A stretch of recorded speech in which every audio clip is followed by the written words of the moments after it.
Lords, ladies and gentlemen, hello and welcome to episode 2 on our Transport Fever 2 series on a nice little small and narrow map. Previously we'd set up the initial foundations of our first lines. We have two road lines, one that is supplying the tool factory, which is just out of shot to our left. That picks up from the forest, drops off at the sawmill, hangs around for I think it was about 30 seconds, picks up any planks that may be available, and then obviously brings them down to convert into tools. The second line, if you remember, was the one that actually delivers the tools into the nearby town of Long Eaton.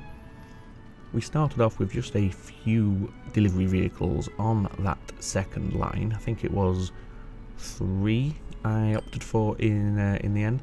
I have increased that off camera, and we now have 6 running that line. The idea behind that improvement, or that increase in the volume of road vehicles that we have on this line, is if we look at the Long Eaton Tools factory, we're quite close to having this industry upgrade to the next level. We're meeting the production target. We are just about satisfying the transportation target. It is the shipment target which is falling short of the 75% trigger mark. Sometimes the transport does fall, as we can see. However, it's 2 out of 3 and we're pretty close. Now if we go over to Long Eaton and check the town stats, we can see there's 69. We need to increase that number there. By having more of them being delivered, obviously we're hitting, 40% of the target, 31 out of 69. If we can boost that, that should increase the demand, which will obviously see these two then get comfortably over the 75% threshold.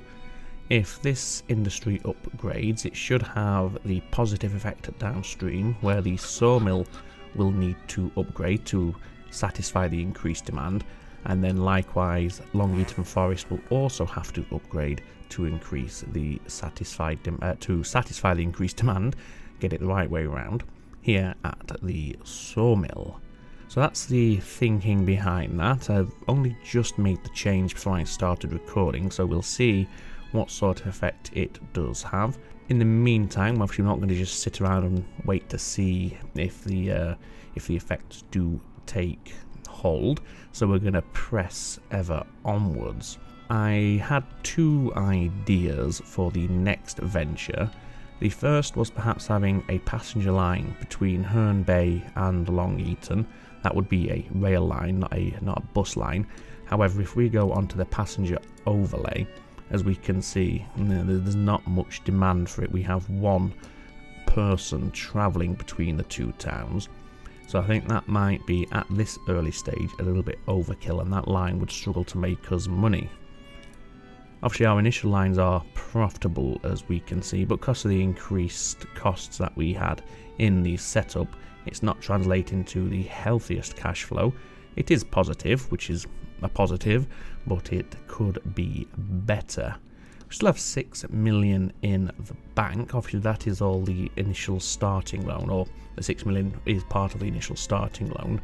I think it's 10 million you begin with, so that is technically borrowed money, but as long as we're meeting our repayments, I'm happy. I haven't increased the interest rates yet. If you remember, I mentioned bumping up from 200% to 400. That hasn't taken effect yet, simply because I'm recording this episode straight after the initial one. The other idea I did have was perhaps starting this industry chain here. We have an oil well, we have a refinery, and we have a fuel refinery, all within a reasonable distance of one another, and I do think this could be where we have our first freight line. Initially, just to make sure we can afford it, because it will be a bit tight, we will just go from the oil well to the refinery. That way we're going to save the building costs and the maintenance costs on the track and the station between the oil refinery and the fuel refinery. So it would just be a back and forth between these two. Now it's not the greatest distance in the world, so we're not going to make mega money off of the train. However, if it's enough to give us a decent profit line, then we're doing well. So let's make a start with that. So we want a cargo station, and we want to have it up against this oil well, of course. We'll keep it all as default for now, so that would be 160 meters with just a single track and platform. There's no need for any more than that at this point in time, and I dare say there's likely never going to be much need for much more than that anyway. After all, this industry only supplies one industry, so we don't need multiple trains coming in and out.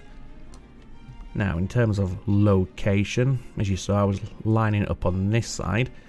I was also thinking of perhaps having it sort of like this in these trees. If we just zoom in, we'll be able to see it a lot clearer. So it touches up against the access road here, so that gives us the access we need to the industry itself. However, as we can see on the bottom right, the terraforming is quite extensive because obviously the station entrance is pulling itself level to the road.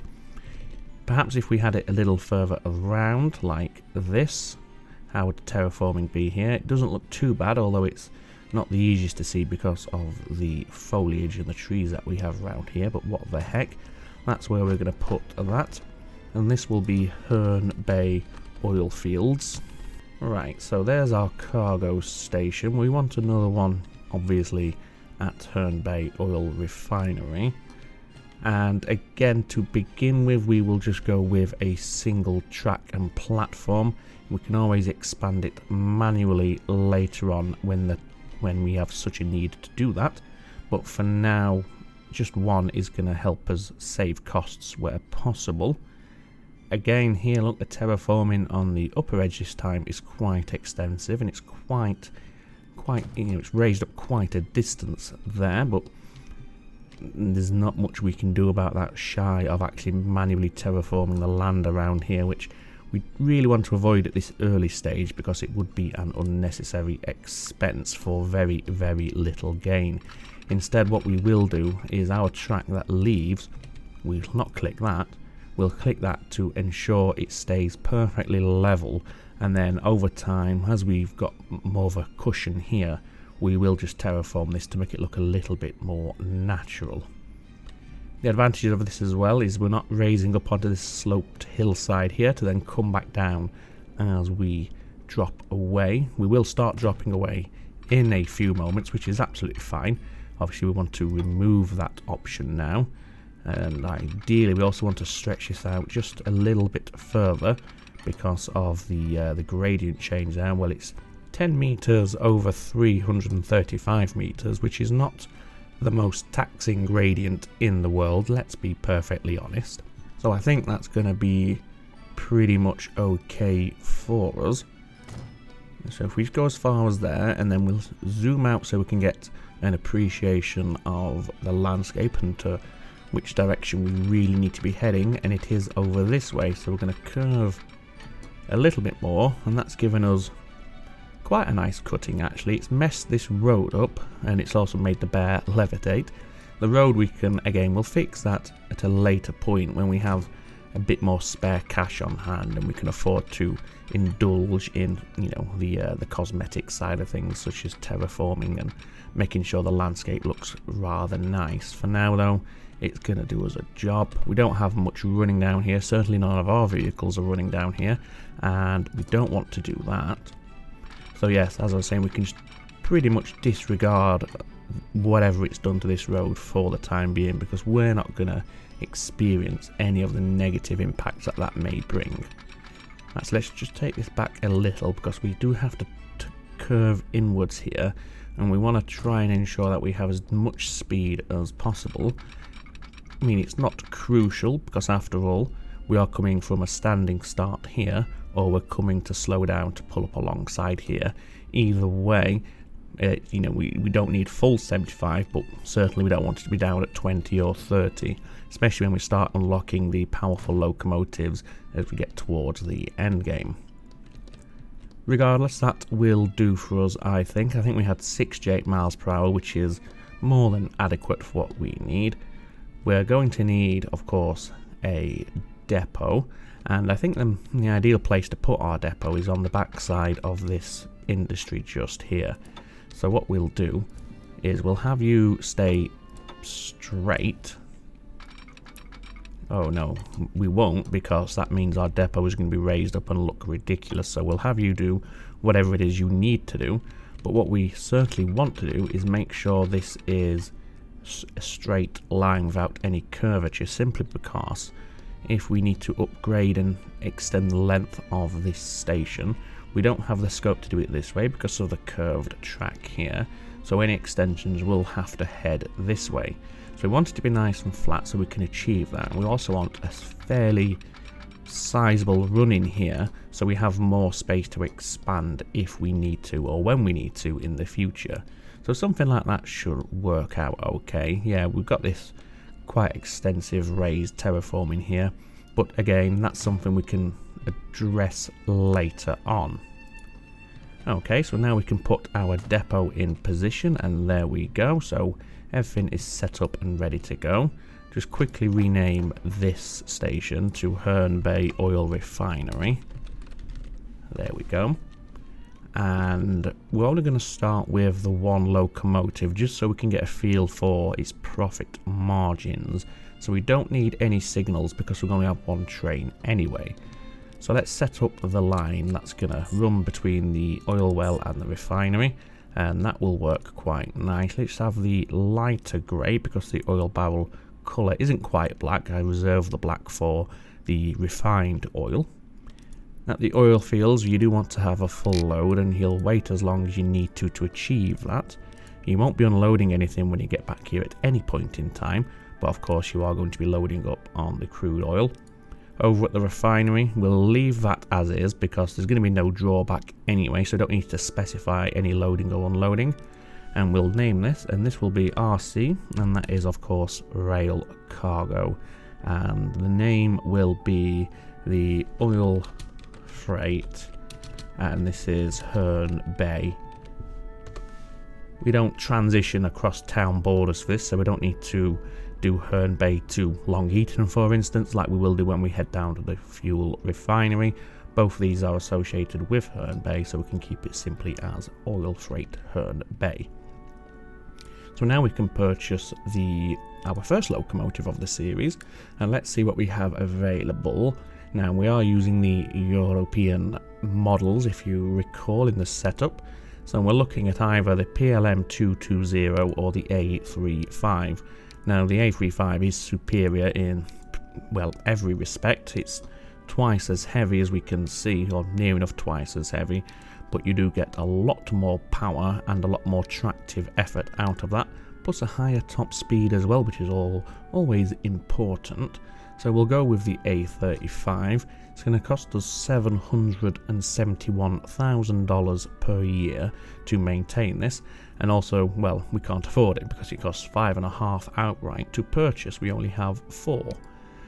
We could, do we want let's first of all check our wagon speed. So the tank car, so yes, if we went for the PLM, we wouldn't be getting full efficiency out of the maximum speed of our tank cars. Now we could go for the slower one to start off with. They're only 200,000, so they're 3 times cheaper, and we wouldn't lose the efficiency on the top speed because this is only 31.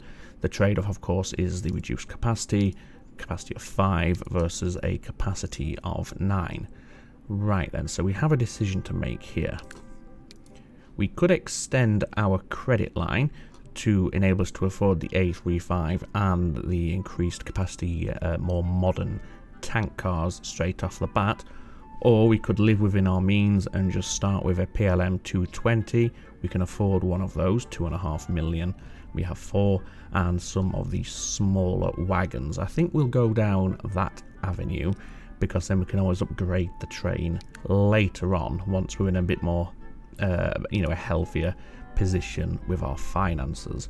So yes, going for the smaller capacity tank cars for this.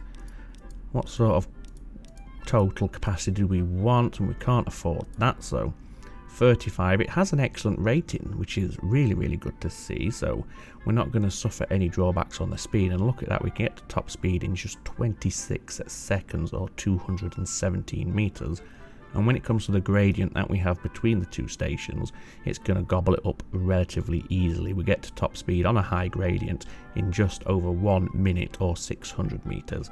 So for a starting point, I think that will be okay. Is it going to be profitable? Well, time will tell, of course.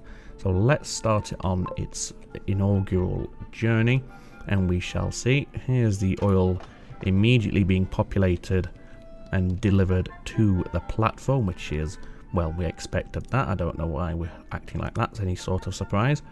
What I am going to do while this is doing its thing in the background is just remove some of the trees against the line here, like that, just to open it up a little bit. Those trees are fine. Any trees that are too close to the edge of the train line we will remove, but I think we are okay. Maybe just get rid of that one there, and perhaps that one there. Yeah, there we go, because you can't, you're not telling me that in reality they wouldn't make a bit of a clearing for all of this. So yeah, that's what we're doing there. So here comes the train.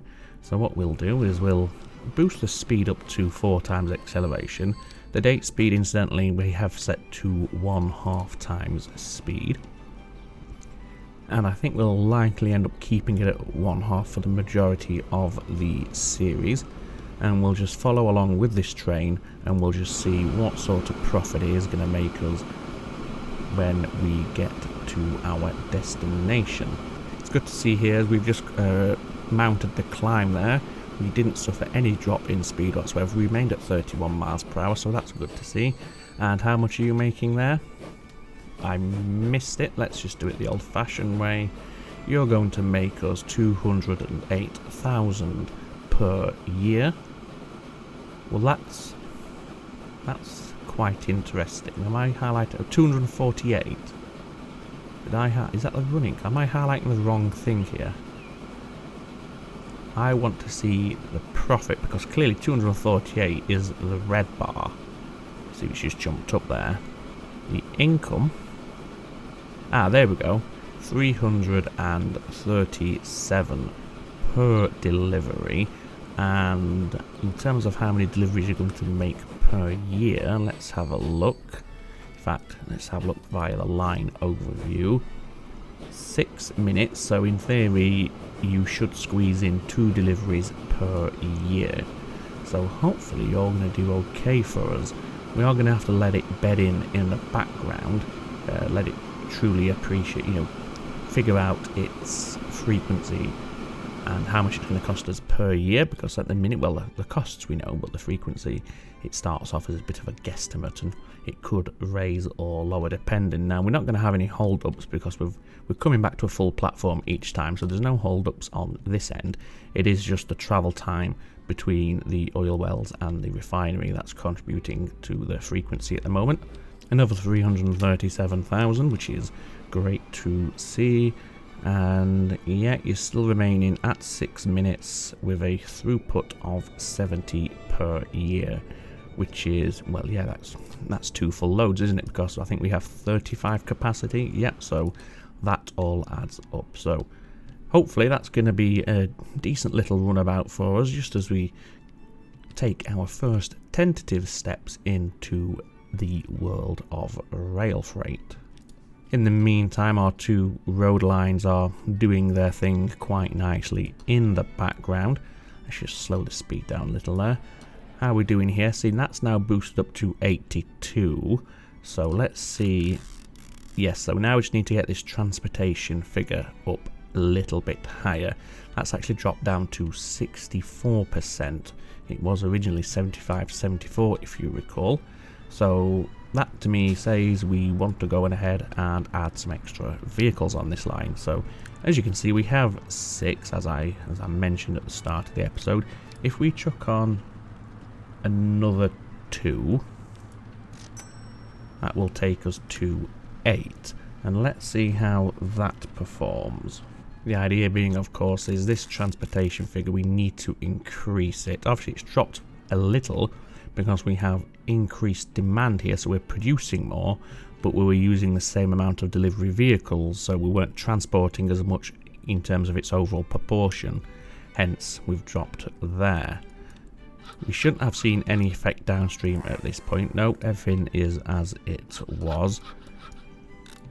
But hopefully these 2 extra vehicles we've just introduced into the mix will be enough to push us over the edge and start kicking on the upgrades both at the tool factory and ideally a little bit further down the production stream as well. So we shall see about that. Right, so what we're going to do now is I'll put a slight cut in the episode here. I'm going to pause the date progression temporarily, which is going to let things run along in the background and see how everything starts to come together in terms of getting this upgraded and how this line does for us. I think that line's going to be perfectly fine. Yeah, these numbers haven't changed, so that's going to be profitable, even if it's not going to make us millionaires overnight. As we can see, we're under 200,000 balance, which is fine as long as it's profitable. That is the main thing. So yeah, we'll have a little cut here. I'll put it to 4 times acceleration, give everything time to get bedded in. These need to space themselves out a little better, which they will do over time, and we shall see how things look. So I shall see you in just a few seconds time. Welcome back then, ladies and gentlemen. We can see straight off the bat that the Long Eaton Tools factory has indeed now expanded. It is level 2, so that's positive. Has this had the desired effect further downstream? No, not yet. Hopefully, well, how much that's producing? 82, and it is right. Oh no, it's hovering around 84. Yes, we need to increase the draw on our tools, don't we, to get more demand for the planks to trigger this upgrade. But we're meeting the demand. It's not falling short. Well, it falls short for a couple of moments, but it does look as though we are keeping on top. In fact, we're overloading our platform at the moment, so we could chuck another extra, maybe 1 vehicle on there. But as it stands, I think we are doing okay. How's our train line doing? Yep, it's pretty much exactly as we left it. 2 deliveries per year with a annual throughput of 70, making us a balance of 170,000. So lines all profitable, which is pleasing to see.